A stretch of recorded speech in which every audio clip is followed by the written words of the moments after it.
For many centuries, London was a dangerous place.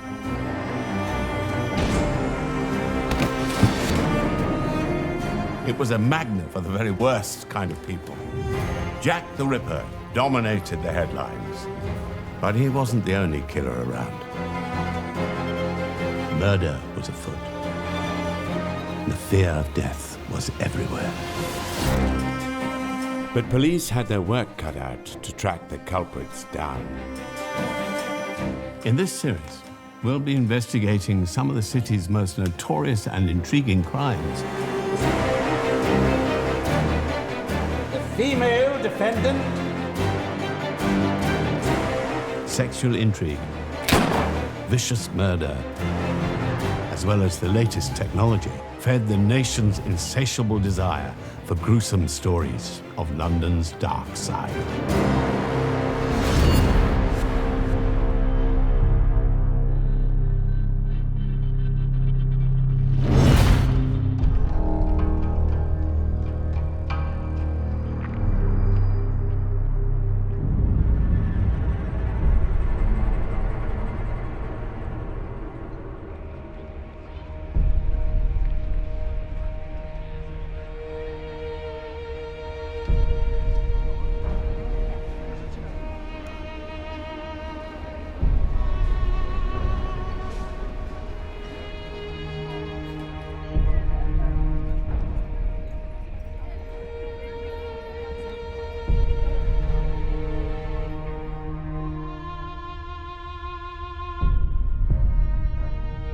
In the late Victorian era, Jack the Ripper dominated the headlines.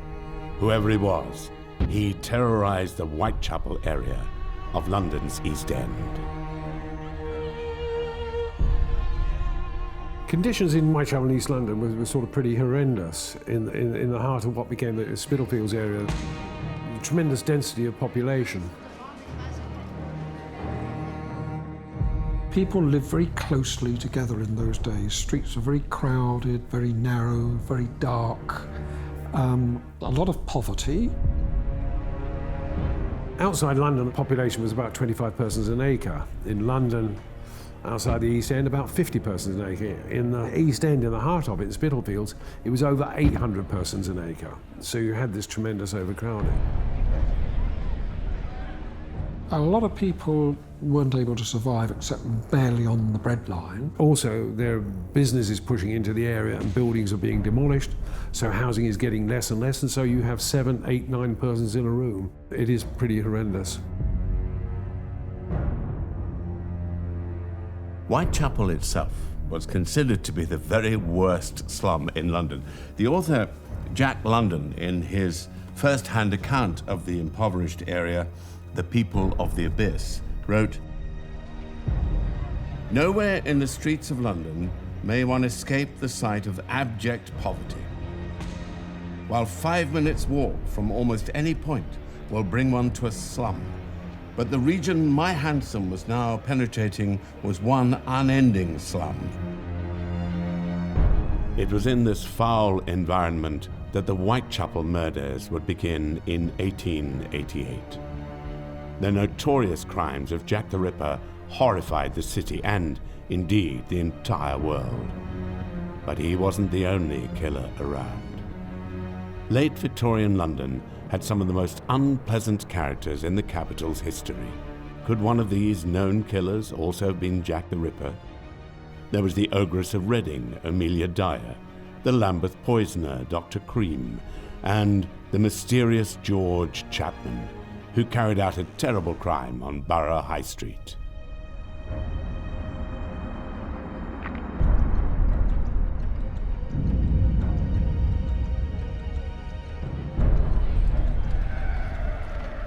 The area around Borough High Street was notorious in the 19th century. The street had been the only route into London from the south, leading, as it did, straight up to London Bridge. In 1874, a police constable was to make a horrifying discovery outside number 54 Borough High Street when he apprehended Henry Wainwright, clutching the dismembered and decomposing body of his young mistress Harriet Lane wrapped in a cloth. Harriet Lane was to become Navy slang for preserved meat. A great many alehouses and coaching inns lined the road. One of the most infamous was the Crown, whose proprietor in the year 1901 was Mr. George Chapman. That wasn't his original name, though. He was born Severin Antonovich Klosowski in Poland in 1865.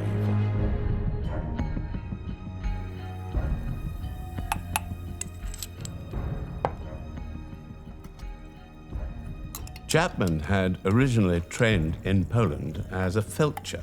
Felcher is often mistranslated in the Chapman story as surgeon, but felchers were not surgeons. They were military barbers who'd had some training as medical orderlies.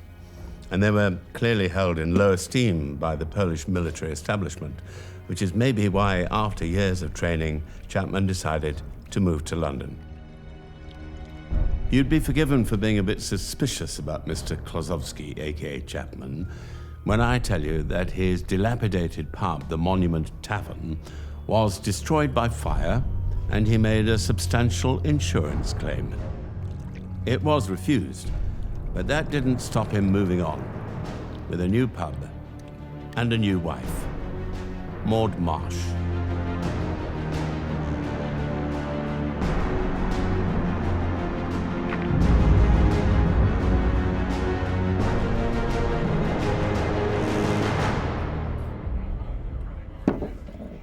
Right by here? Yep, we're selling seats upstairs. For 20 shillings, you can wave at the king. You never know, he might just wave back. He'd certainly wave at you, from what I've heard. I've never listened to those rumours. Louisa, when you're done with that, can you make a start on dinner? Yes, Mrs. Chapman. He employed several young women, and in August 1901, a certain Maud Marsh was looking for work. Maud and her mother arrived for an interview with Chapman, and she was immediately employed. Seems strange, though. A king. I know. As far as I'm concerned, a woman should always be in charge.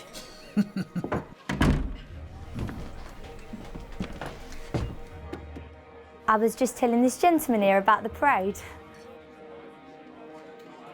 Check the bottles. Of course.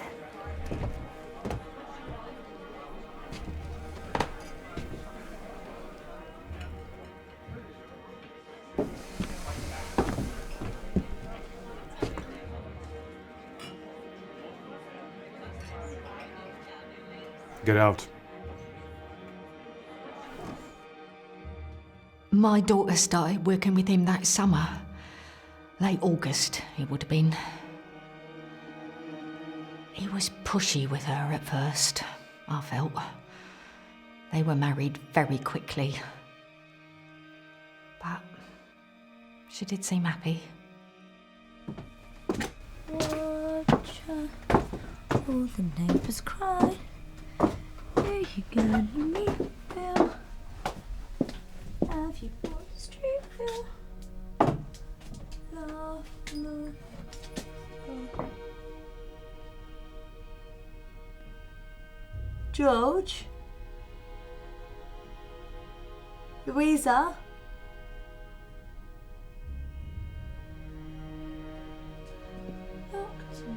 Maud Marsh was not married for long before she fell violently ill.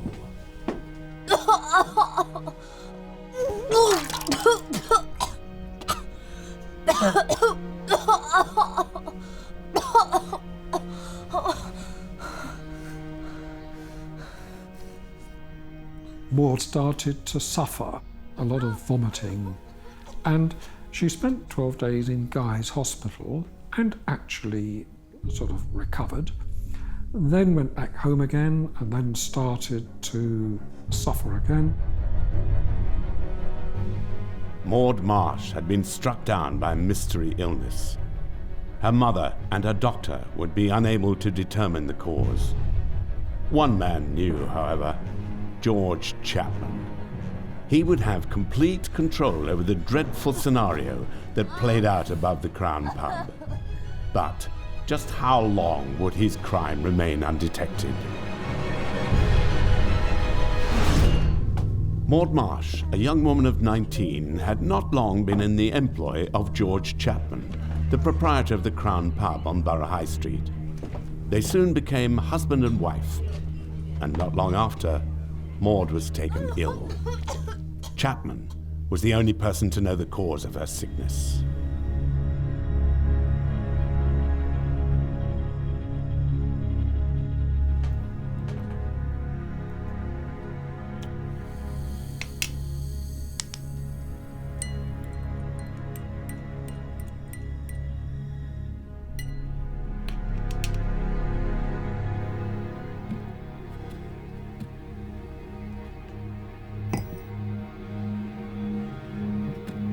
Murderers like George Chapman were tricky to catch because poison was hard to detect at this time. In fact, so much so that arsenic had earned the nickname inheritance powder. Such was the problem. But the poison that George Chapman was using was something different, tartar emetic, which contained the equally deadly element antimony. 4 years before Maud was taken mysteriously ill, Chapman had bought an ounce of tartar emetic from a chemist in Hastings. Tartar emetic was used for cough mixtures. It caused irritation of the throat, but it also caused vomiting. Antimony was a metal which was part of the mixture. Too much would cause the victim's death. An ounce is about 450 grains. 12 grains would be enough for a fatal dose. Poison was very easy. One could go to a shop, buy poison. You say you wanted it for the rats. Poison was used in all sorts of wallpaper, fly paper. So poison was very, very easily available. An ounce would be enough to kill more than 40 people. It was certainly enough to kill Mary Spink and Bessie Taylor. They were Chapman's previous wives, both of whom died from a mysterious illness just a couple of years after meeting him. Chapman had actually brought in a doctor to treat Bessie Taylor when she fell ill, but the doctor was unable to discover that the real cause of her illness was Chapman himself. In fact, the doctor was convinced that Chapman was in a genuine state of grief. When Maud Marsh fell ill, the same Dr. Stoker would be brought in. Before in the summer, it was the same. She was in hospital. Doctors there have no clue. They say me, is this. But she did recover? Yes. Well then, you have my instructions. You come tomorrow? Yes, of course. Do not concern yourself too much, Mr. Chapman. She is young, and she is strong, and she has you to look after her. I'm not worried. I can see him now, broken with distress, urging me to spare no trouble, no expense. I was there most days. I had no conception of what he was really doing.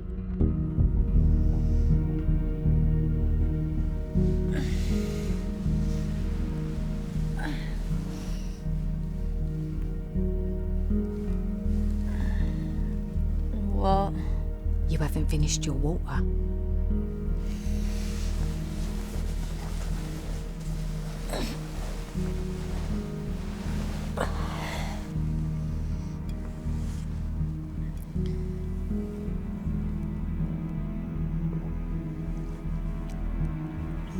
There's a good girl.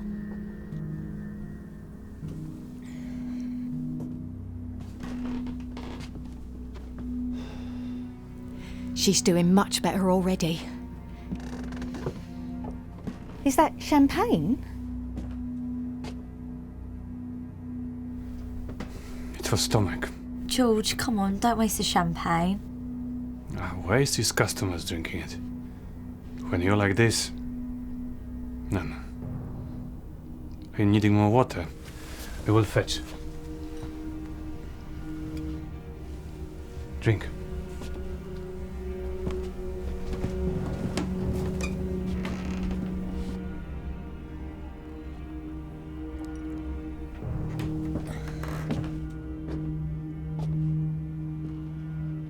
Told you about him. You'll be right as rain. I know it. George Chapman had a very clear and despicable modus operandi. He seemingly enjoyed watching the suffering of a slow death by poisoning. A local chap walked into the Crown pub when he was a boy and was served a glass of water by the owner. That boy was to become the world-famous Charlie Chaplin, and he wrote about the incident in his autobiography in 1964. As a boy, I stopped at a saloon in London Bridge Road and asked for a glass of water. A bluff, amiable gentleman with a dark moustache served me. For some reason, I could not drink the water. I pretended to, but as soon as the man turned to talk to a customer, I put the glass down and left.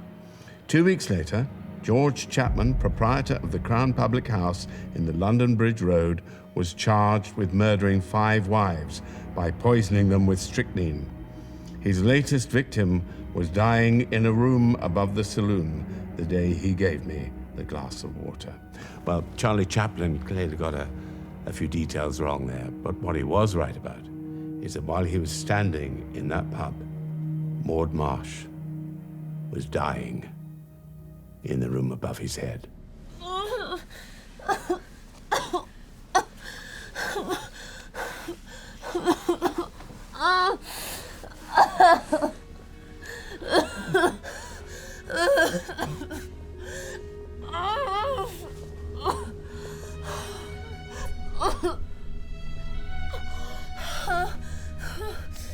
She couldn't keep anything down.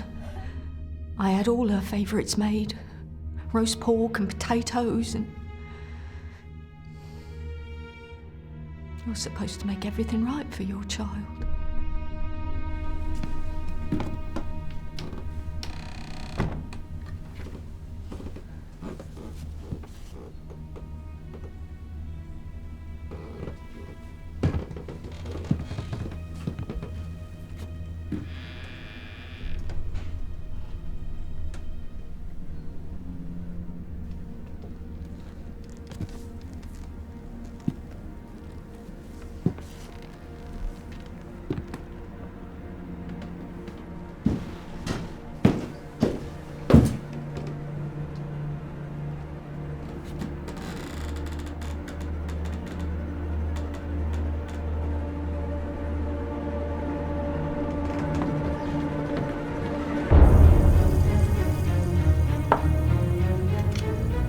For many years, George Chapman seemed untouchable.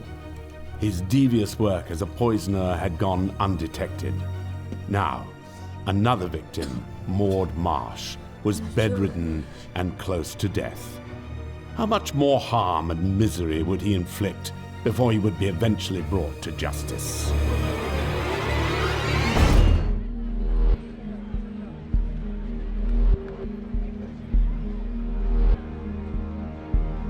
In the down-at-heel area of Borough High Street during the reign of Jack the Ripper, a poisoner was also at work. George Chapman had already killed 2 wives and was now working towards the murder of another, Maud Marsh. Thankfully, it would only be a matter of time before suspicions finally started to form around him.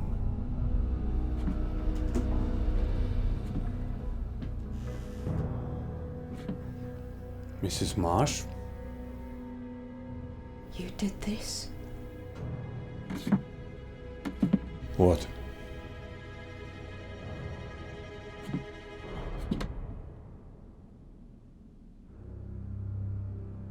Maud said you liked photography.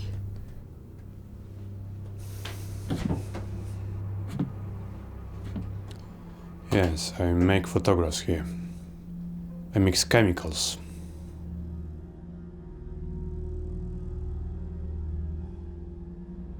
Keep it.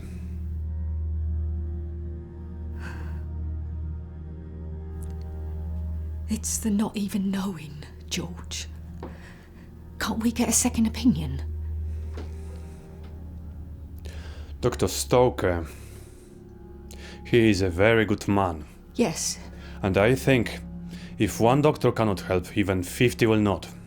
George, we have to try. Chapman couldn't evade suspicion for much longer. Maud's mother, although still unaware of what he was doing, was growing more and more wary. But the fact that his hobby was photography seemed to allay her misgivings. This new technology would also be used by the Metropolitan Police at the time. Chapman was an amateur photographer, which would have been quite unusual for those days. The police had started using photography. They used sort of professional photographers for things like identifying bodies that had been found. It did start to become more and more used by the police, particularly on scenes of crime, and particularly in sort of identifying criminals. They photographed some of the victims in the Whitechapel murders, so we're talking about 1889, that sort of period. It was an especially dangerous time for prostitutes in London. Jack the Ripper is believed by most experts to have murdered 5 women in his killing spree. But others were at work too, one of the worst being Dr. Thomas Neil Cream. He was the cross-eyed, silk-hatted poisoner in South London. He was living in the Lambeth area, and this is when he started giving prostitutes pills containing strychnine. Supposedly to avoid them being pregnant, or perhaps to procure an abortion, but actually the pills themselves were poisoned, and a number of prostitutes actually sort of died on the streets, and they were only 19 or 20 years old. He could never stop talking, giving information away. So when there is obviously a hunt for the Lambeth poisoner, he actually names a victim who the police knew nothing at all about. And when eventually he is arrested, there's all these strychnine bottles found in his lodgings. He was on the gallows, and the hangman said that just immediately before the trapdoor dropped and he was executed, he said, "I am Jack the..." and that was his last words. Another criminal operating at exactly the same time as Jack the Ripper was Amelia Dyer, the Ogress of Reading. She was working in the grim trade of baby farming. Baby farming came about because sort of in the 18th century, London was infamous for the number of babies who were just dumped on the street, put on dunghills and left to rot.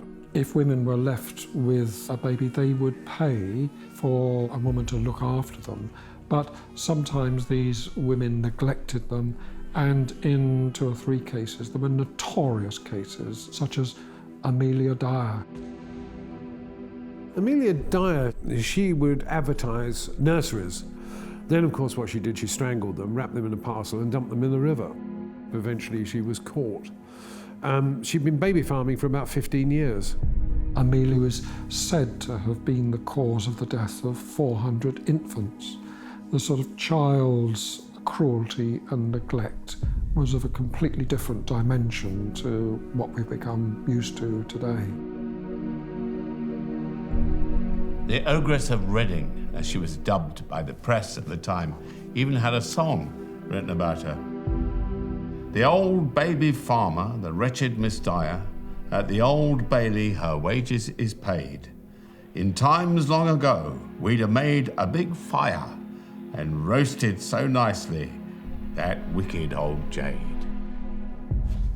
But while Amelia Dyer and Dr. Cream were captured and executed, George Chapman's crimes still remained undetected, and Maud Marsh was becoming very ill. Distressed at her daughter's declining health, Mrs. Marsh decided to seek the advice of her own family physician, Dr. Grapple. Mr. Chapman. Dr. Francis Grapple. Yes? I was asked... This is the Crown. Doctor! Thank you so much for coming. My daughter's just up here. With her, Doctor!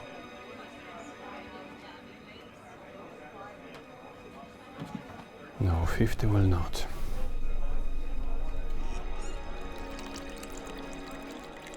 Miss Marsh was in a semi-comatose state. Her skin was this dirty jaundice, and she writhed with pain whenever I touched her. She was very sick indeed. I was alongside Dr. Grapple throughout his examination. He supported my course of action entirely.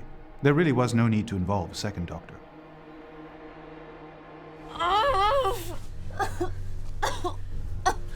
Maud Marsh lay suffering in her bed. The doctors Stoker and Grapple were doing their best to treat her, and in the process, becoming suspicious that foul play might lie behind this sudden illness of a girl whom everyone described as vivacious and full of life. A foreign irritant? From something she ate, perhaps. A poison. Can you recall anything? There was a rabbit. The girl bought it at the New Cut Market. I said... Was it that, you suppose? Oh, I could throttle her. Perhaps. However, you don't get arsenic in rabbits.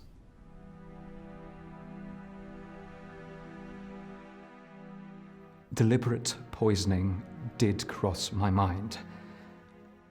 But an accident still seemed more likely. To say otherwise, well, it's tantamount to accusing someone of murder.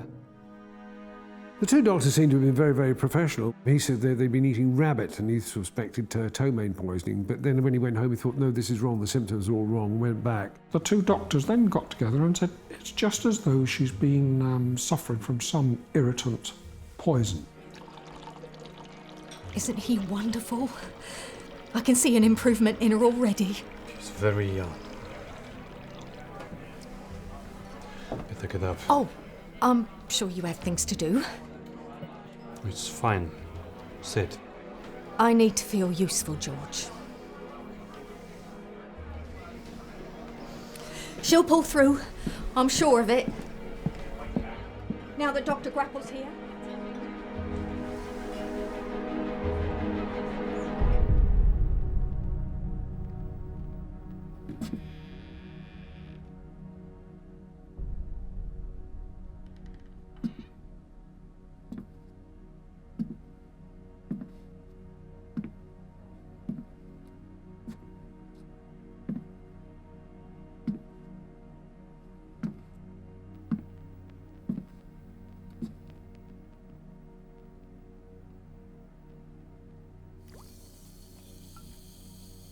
George?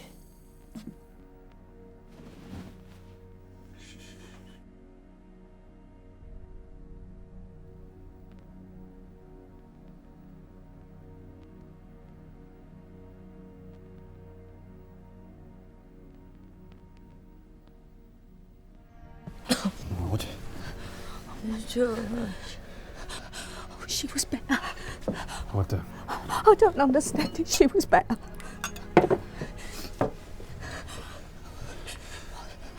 Here. Water. Drink, my darling. Drink. Maud! Maud!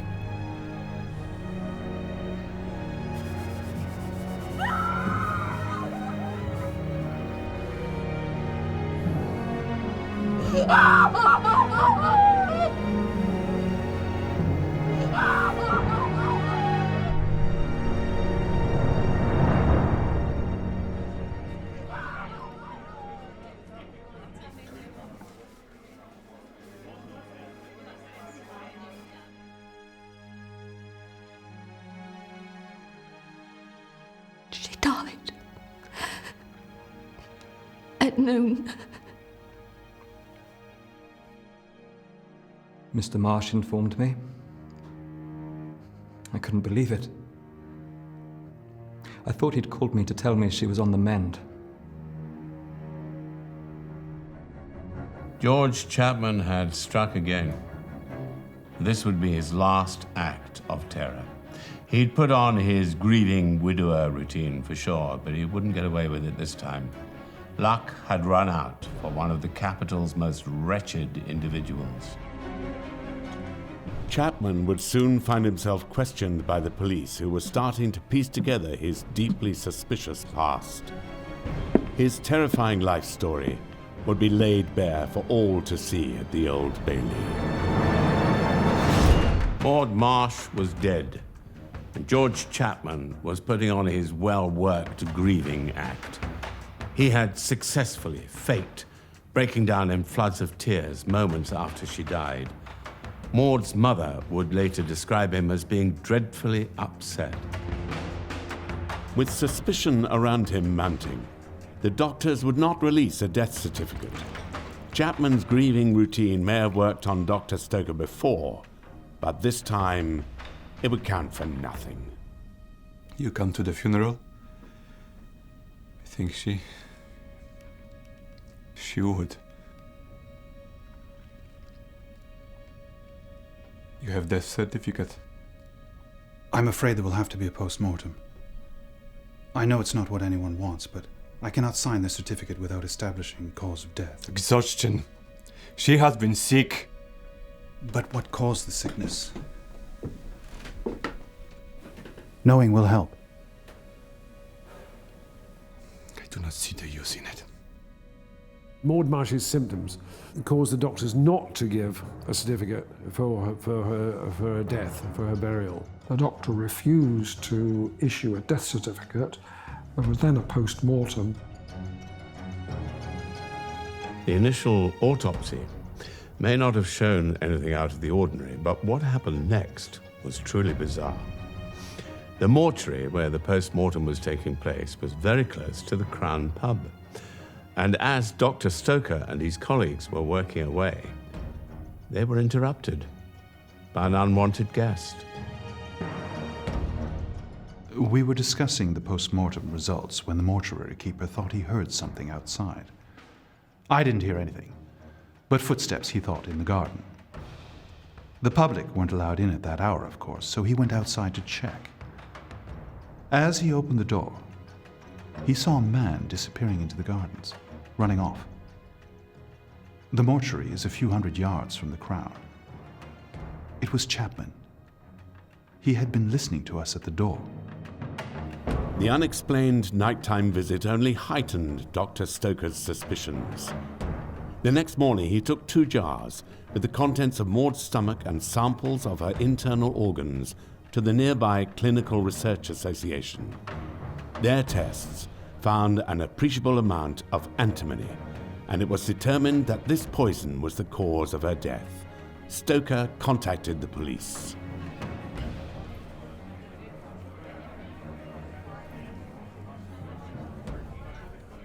She was so proud of this place.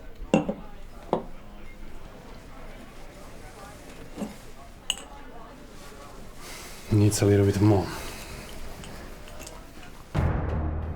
The day when the new king, Edward VII, was due to celebrate his coronation, the 25th of October 1902, was approaching fast.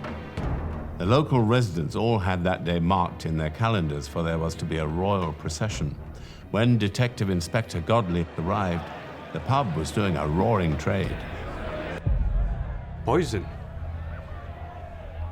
She was in a hospital with same sickness.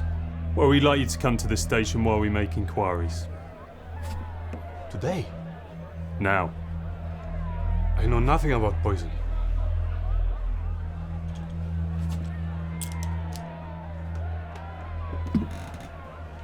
I come. No handcuffs. But for business. Just 2 old friends then. Going for a walk.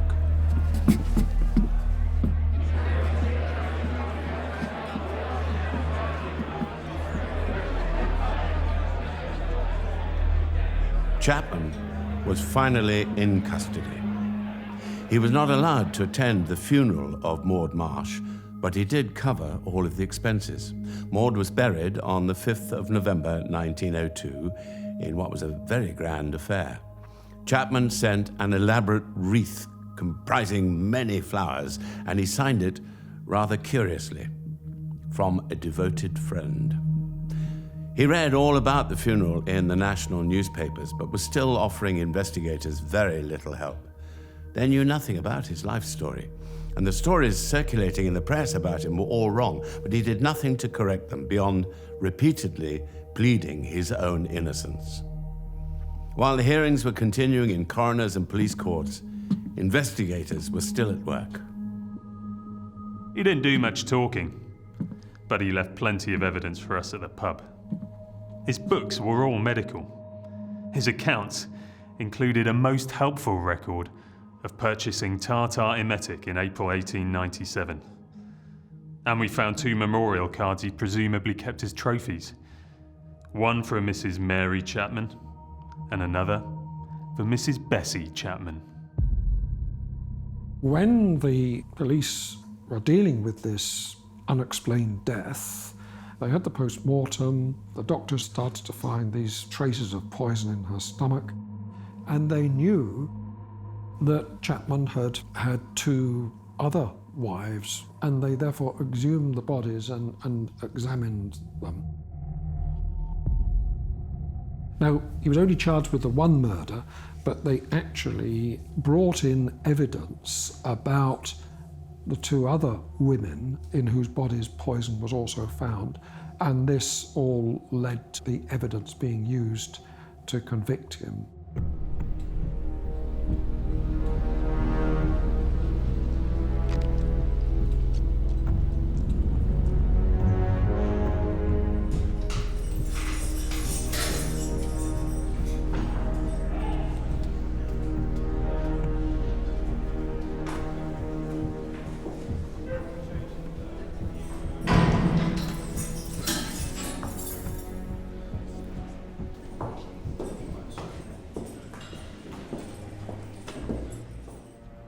Chapman's trial began on the 16th of May, 1903. The prosecution was led by Edward Carson.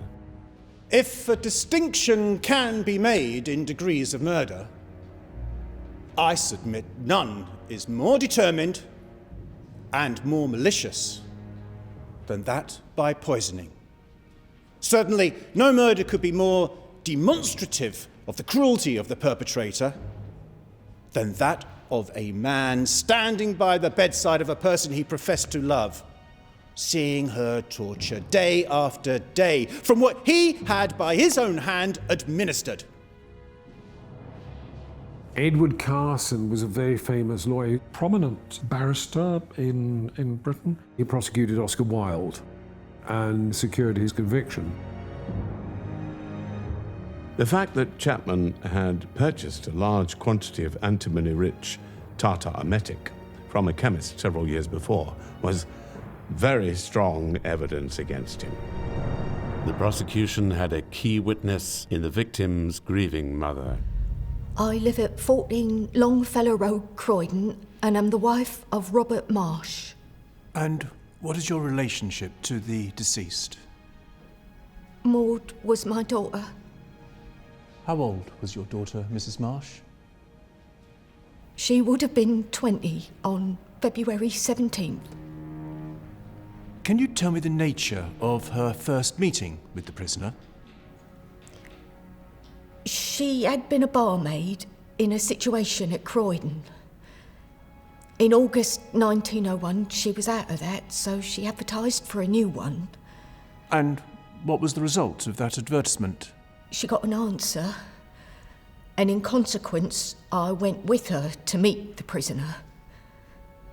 He called himself Chapman. And what happened? We had a talk about Maud accepting the situation. I asked him if there was anyone else living there in the pub, and he said the top floor was occupied by a family, though I never saw them. He had a ring on his finger, and I asked him if he was married or single. And how did he answer that? He said he was a widower. There's always been this public hatred, if you like, of the idea of poison because it's such an insidious way of causing death. Quite what his mindset was, I don't know, but a number of women did come and give evidence. The press at the time were fascinated by the story of George Chapman. His exceptionally cruel crimes that were seemingly without obvious motive appalled the public. The jury took just 10 minutes to reach their verdict. Members of the jury, have you reached a verdict? We have, Your Honour. Do you find the defendant guilty or not guilty of murder? Guilty. Have you anything to say why sentence of death should not be passed upon you according to law? Detective Chief Inspector Aberline, who had investigated a lot of the Whitechapel murders, said to his colleague George Godley, who was dealing with the Klosowski case, "I see you've caught Jack the Ripper at last." This actually led to Chapman being regarded as a suspect. There are coincidences, that's for sure. He lived for a while in Whitechapel. He had some medical training. He abused women. And, rather strangely, he did live for a while with a woman who shared a name with one of the Ripper's victims, Annie Chapman. But that was 5 years after poor, dark Annie was killed in the backyard of a house in Hanbury Street. No evidence was ever brought forward to show that he was Jack the Ripper. But my own feeling is there's not enough evidence to bring any charges against Chapman.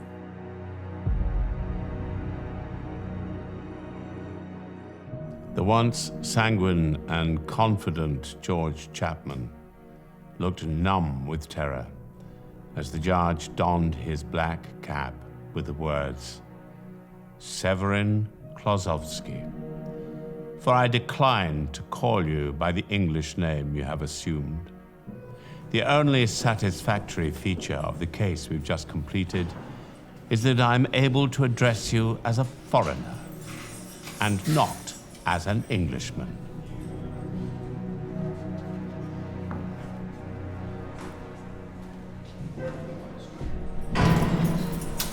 She loved him. He was a monster.